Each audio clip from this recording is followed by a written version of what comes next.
இயேசு கிறிஸ்துவின் நாமத்தில் உங்கள் அனைவரையும் அன்போடு கூட வாழ்த்துகிறேன். இன்றைக்கு நாம் தியானிக்க போகிற தலைப்பு தேவன் ஆவியாக இருக்கிறார். God is a spirit. வசனம் யோவான் 4:24. தேவன் ஆவியாக இருக்கிறார், அவரை தொழுது கொள்ளுகிறவர்கள் ஆவியோடும் உண்மையோடும் அவரை தொழுது கொள்ள வேண்டும் என்றார். பாருங்க, இந்த வசனம் எந்த பின்னணியில இருந்து வருதுன்னா, இயேசு கிறிஸ்து சமாரியா பெண்ணிடம் பேசும்போது இந்த வசனம் வருது.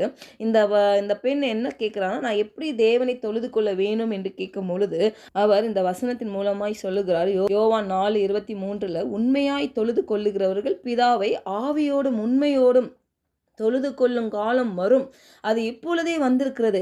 தம்மை தொழுது கொள்ளுகிறவர்கள் இப்படிப்பட்டவர்களாக இருக்கும்படி பிதாவானவர் விரும்புகிறார். எப்படி விரும்புகிறார்? அவரை தொழுது கொள்ள வேண்டும், அவரை ஆவியோடும் உண்மையோடும் தொழுது கொள்ள வேண்டும் என்று விரும்புகிறார். வசனம் அந்த சமாரியா பெண்ணிடம் சொல்லும் பொழுது இயேசு கிறிஸ்து பாருங்க, அவர் மரிக்கல, ரத்த சிந்தப்படலை. அதனால தான் அவர் சொல்லுகிறார், உண்மையோடு தொழுது கொள்ளும் காலம் வரும் அப்படின்னு சொல்லுகிறார். இன்றைக்கு நமக்கு வந்துடுச்சு, உண்மையாக தொழுது கொள்ளும் காலம் வந்து விட்டது. இன்றைக்கு அவரை நாம் எப்படி தொழுது கொள்ள வேண்டும் என்றால், மாம்சத்தில் செய்கிறது கிடையாது. அதெல்லாம் சுய பலத்தினாலேயோ நம்ம சுய கிரியையினாலேயோ அவரை பிரியப்படுத்தவே முடியாது. வேதாகமம் தெளிவாய் சொல்லுகிறது, அவரை பிரியப்படுத்துவது எப்படின்னா ஆவிலை உண்மையோடு சத்தியத்தோடு அவரை தொழுது கொள்ள வேண்டும் என்று. உத்தம இருதயத்தோட ஹல்லேலூயா உள்ள ஒன்று வச்சுக்கிட்டு வெளியே நம்ம நல்லவங்க மாதிரி கடவுள் முன்னாடி நடிக்கவே முடியாது. வேணா மனுஷனை ஏமாற்றலாம், ஆனால் கர்த்தரை ஏமாற்றவே முடியாது. அவர் நம்மளுடைய யோசனைகளும் நினைவுகளும் உள்ளந்திரியங்களை எல்லாவற்றையும் ஆராய்ந்து அறிகிற தேவன். ஹல்லேலூயா. பாருங்கள், பழைய ஏற்பாட்டில் ஆராதனை செய்யணும்னா ஒரு ஆலயம் வேண்டும் இல்லை.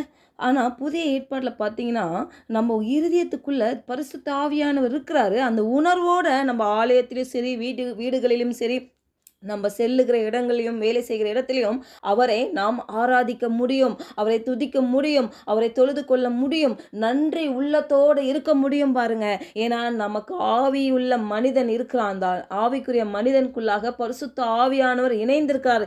என்றைக்கு நாம் மறுபடியும் பிறந்திருக்கிறோமோ கிறிஸ்துக்குள்ளாக.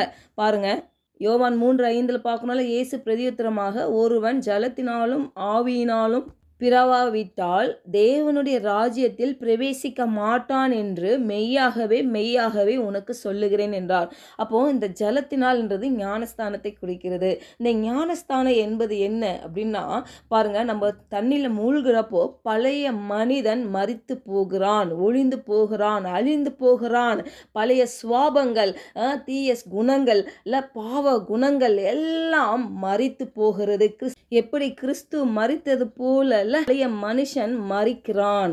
அப்போ அந்த தண்ணிலேருந்து வெளியே வரப்போ என்ன ஆகுது? அவன் திரும்பவும் அவன் உயிர்த்தெழுந்த வல்லமை உடையவனாய், அந்த வல்லமை பெற்றவனாய், அவன் மறுபடியும் அந்த ஆவியில் பிறந்த மனிதனாய், புதிய மனிதனாய் அவன் இருக்கிறான் என்று பார்க்கிறோம். அதுதான் இந்த ஞானஸ்தானத்தை குறிக்கிறது. பாருங்க, அப்போது ஞானஸ்தானம் என்பது ஒரு மனிதன் புரிந்து அறிந்து தன்னுடைய ஐடென்டிட்டி என்ன, தன்னுடைய அடையாளம் என்ன என்று புரிந்து கொண்டு அதை எடுக்கும் பொழுது அது வல்லமையாக இருக்கிறது.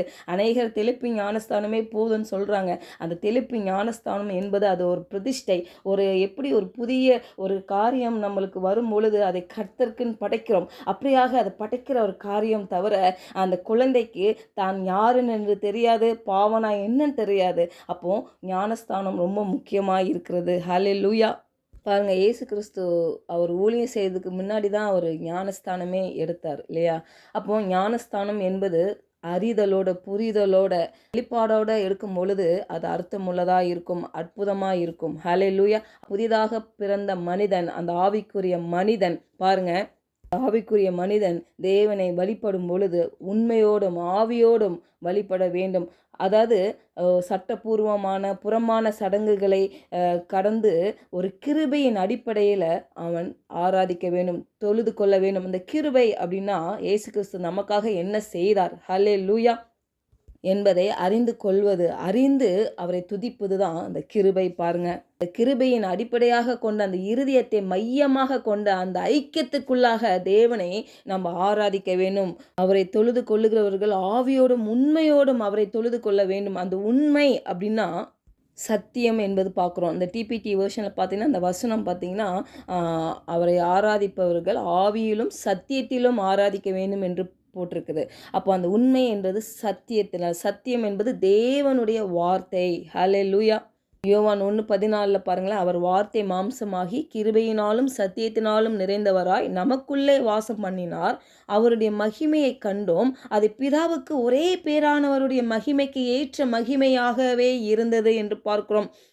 அப்போ தேவனுடைய குணத்தின் மையத்தில் சத்தியம் உள்ளது என்று வேதாகமம் நமக்கு போதிக்கிறது. ஹல்லேலூயா!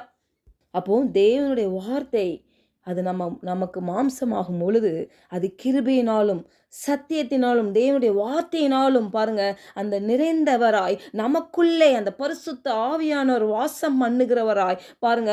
அவர் நமக்குள்ள வாசம் பண்ணுகிறார் என்றாலே எப்படி அதை நம்ம கண்டுபிடிக்க முடியும்னா அவருடைய மகிமையை நாம் காண்போம். ஹல்லேலூயா! அந்த மகிமை எப்படின்னா அது பிதாவுக்கு ஒரே பேரானவருடைய அவருக்கு இயேசு கிறிஸ்து மேல் இருந்த அதே மகிமைக்கு ஏற்ற மகிமையாகவே இருக்கும் என்று நாம் பார்க்கிறோம்.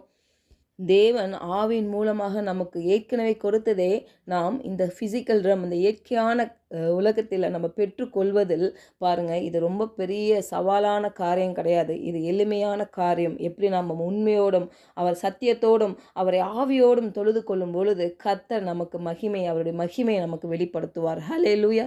ஜெபிக்கலாம். பரலோக தகப்பனே, இந்த காலை வேளையில் எங்களோடு நீர் இடைப்பட்டதுக்காக உமக்கு நன்றி செலுத்துகிற ஆண்டவரே. தேவன் ஆவியாக இருக்கிறார்.